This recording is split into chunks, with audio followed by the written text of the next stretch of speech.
a total of 3 cameras that it worked with. So I'm just like, I can show you a couple of cuts from it.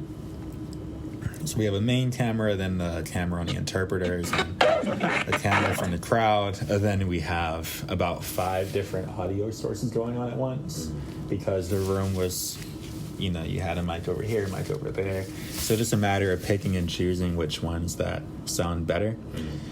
And with the cut, I really wanted to recreate the vibe that you were there.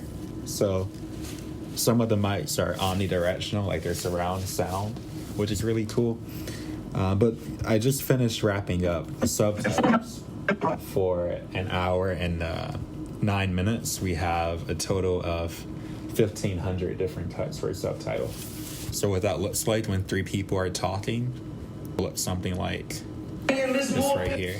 So you see we have like on the right, on the left, and then when the narrator comes in, you'll see in the middle.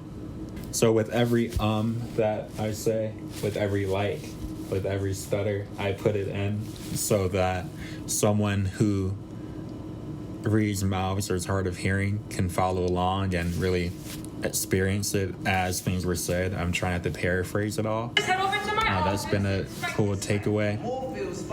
They match up with where the actors are. So if the actor's on the left, I try to put the caption on the left. I try to put it on the right, in the middle, and not obscure any information. So I'm just, it's been a really educational process to be considerate for how people intake information.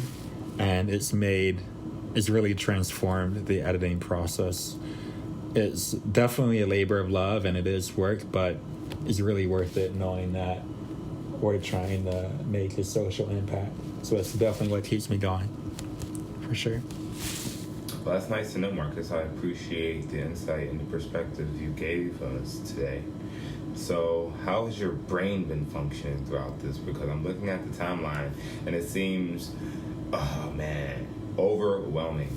How have you been dealing with this overwhelming amount of clips you have to go through in audio? Like, how do you keep your sanity throughout this process?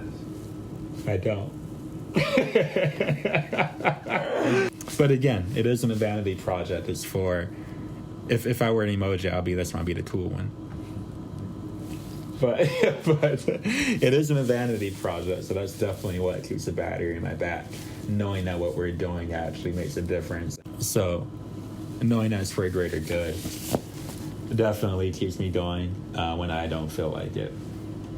But overall, just with the love of the game, I guess, and we want to make this project the best it can be. Do you have any other questions? Other questions? Do you have any other questions? And like was that like PR enough? Oh, yeah, I was explaining. For sure. Okay. For sure.